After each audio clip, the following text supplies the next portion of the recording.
In furthering to your comments, in making communities more resilient, there seems to be that needed collaboration between business and the public sector. Are you seeing that effective collaboration that is really kind of needed?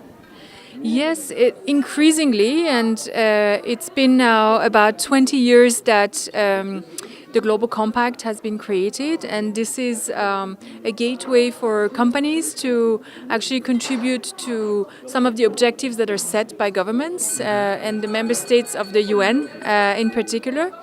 At the moment, there are 13,000 signatories to the UN Global Compact, and the initiative is aimed at translating some of the priorities that member states have set in the context of the UN into business priorities as well.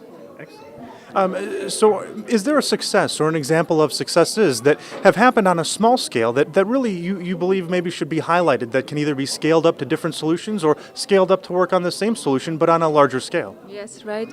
So right now we see the need for about 5 to 7 trillion of investments every year, US dollar, into of new capital in societal to sort of help accomplish the Sustainable Development Goals.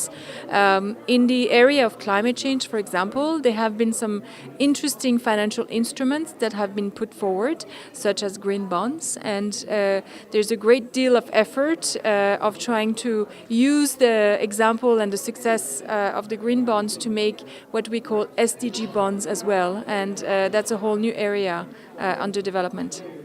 Great. And can you speak to moments like this, forums like this, where it brings together stakeholders that are very diverse from both business, public sector, all over? What does that enable to get done? Forums like this are essential. This was a fascinating discussion with very, very diverse stakeholders, which you rarely see at that level in other sort of conferences that we attend or tend to organize. So it's essential to be open-minded and to understand the expectations of various stakeholders. So this has been a very, very positive experience to participate in the CIFA event this year.